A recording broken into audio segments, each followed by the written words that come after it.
The scanner beeps twice. The soldier in the hazmat suit reads the display, then looks up at Harlan Voss, maintenance worker, 31, covered in the same gray dust that covers everything in Caldwell, and says 4 words.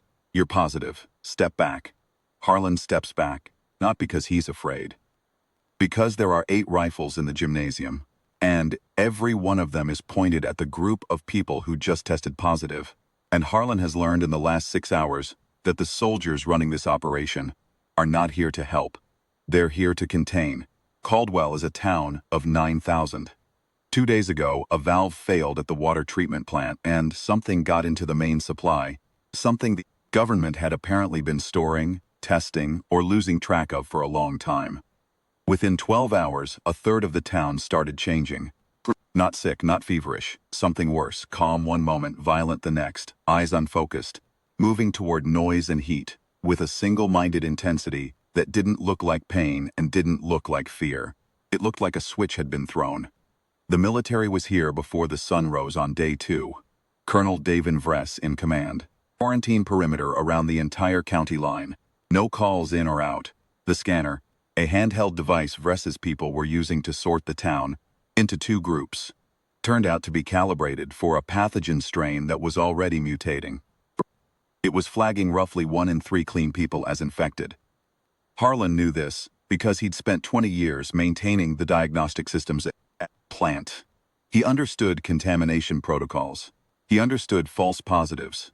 And he understood in the gymnasium of Caldwell Middle School that appealing to Colonel Vress with logic was not going to work. Vress was a man who'd already decided what was necessary. Positive group. 41 people including Harlan, a schoolteacher named Orlan, and a retired postal worker named Bet, who couldn't stop crying, was marched into the school's east wing and the doors were zip-tied shut. No food. No explanation. Just a single guard visible through the narrow window in the door, and the sound of Vress on a radio somewhere down the hall saying the words, "Containment Protocol," in a voice that meant he wasn't talking about a quarantine cell. He was talking about a solution. Harlan had been exposed to the water before the alert. He'd been the one who found the failed valve. He'd waded through the overflow to shut the secondary line, which meant he'd had more direct exposure to the contaminant than anyone in the building. And he felt nothing, not a temperature spike, not a headache, not the slightest tremor in his hands. He didn't understand that yet. He just knew he was calm. System neutralizing, host confirmed. 0 infection response at maximum exposure threshold, immunity protocol, unlocked exposure tokens. 1-500, the text appears at the edge of his vision like a floating display. Faint at first, then sharp and clean. Harlan blinks. It doesn't go away. He reaches up to touch it instinctively, and his hand passes through nothing. He reads it again. Then he looks at his hands.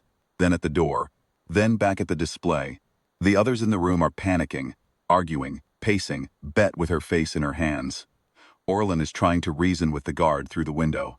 Nobody sees what Harlan sees. He steps to the back corner, keeps his voice low, and asks the only question that matters.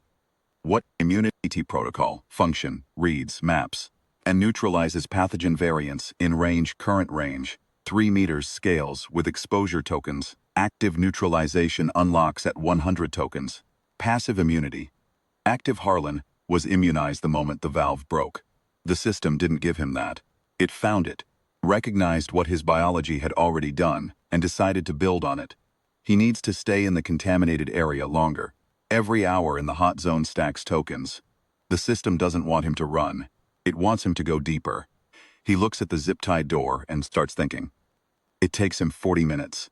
The gymnasium's east wing connects to the maintenance corridor through a utility crawl space behind the locker room. Harlan knows every crawl space in this building. He helped retrofit the HVAC system here 3 years ago. He's through in 10 minutes, into the corridor, and outside the North Service exit before the guard makes his next rotation. Exposure tokens, 38,500. The town looks wrong. Not destroyed, just emptied. Abandoned cars mid-turn. A dog circling a fire hydrant. 2 of the infected standing in the middle of Merchant Street, heads tilted, turning slowly toward a sound Harlan can't hear. He gives them a wide berth. The system marks them as a soft amber. Not a threat to him, not yet dangerous to approach, but not stable. He goes to the plant first. Exposure tokens 119-500 active neutralization.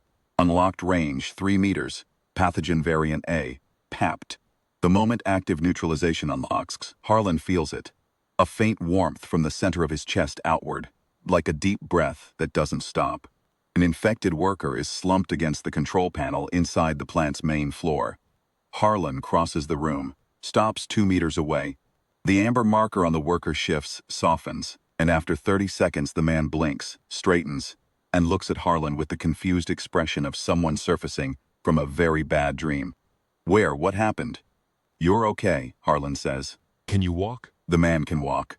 Exposure tokens 2-3-500 pathogen variant B. Mapped range 7 meters. The range is expanding.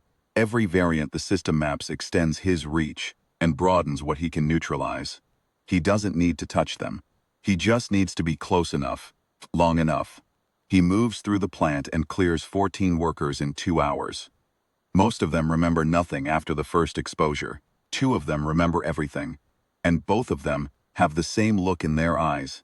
The look of people who just watched themselves do things they can, explain, and Harlan tells them both the same thing. It wasn't you, come with me. He's building a group without trying to. They follow because he's the only person moving with a direction. Exposure tokens, 347-500, pathogen variant C, mapped, range, 10 meters, variant C note. Accelerated neural integration, military personnel affected. Harlan stops walking. He reads the last line 3 times. Military personnel affected. Variant C isn't the original contamination, it's a mutation, and it's spreading through the soldiers. Vress's own unit, he checks the system range. 14 meters, expanding. He counts his group. 19 people, all cleared, all following him down the service road toward the school perimeter. The system has been stacking tokens every second he stays in the field. Every new variant it maps, every person it brings back from the edge. It isn't slowing down. Exposure tokens, 441-500, range. The school perimeter comes into view. 3 military vehicles. 2 soldiers at the east fence. Both of them are moving wrong. That same slow, unfocused rotation, heads tilted toward heat. Third vehicle is running with nobody at the wheel. Harlan keeps walking. At 19 meters, the system touches them like a quiet tide coming in, and, by the time he reaches the fence, both soldiers are sitting on the ground, looking confused and clean. He unzips the fence from the inside panel, another thing he installed, and pushes through. The gymnasium is chaos. Vress's command unit inside has been hit worse than the perimeter. 4 soldiers are against the wall in full variant C state. 2 more are trying to restrain them. The original detainees, his group, the 41, are still in the east wing, still locked in, and the noise level suggests they know something has gone catastrophically wrong outside their door. Vress is in the center of the gymnasium, with a radio in one hand and a sidearm in the other, and he is the last functional officer in the building. He sees Harlan walk through the main doors. He raises the sidearm. You were quarantined, how are you not? Variant C hit your unit, Harlan says. About 40 minutes ago, I'd estimate. You've got maybe 6 more in the building who are still clean, and that number is going to 0 by nightfall. Vress stares at him. The radio crackles. Something outside the building, a sound like glass breaking, then silence. Exposure tokens, 500 immunity protocol, maximum pathogen variants ABC fully mapped, range, 1 meters, full neutralization, active classification, unranked above containment. The warmth in Harlan's chest becomes something else, steadier, wider, it's like a signal broadcasting outward from him in every direction. The 4 variant C soldiers against the gymnasium wall stop moving. Their heads come up. The unfocused look drains out of their eyes, the way color drains out of a held breath.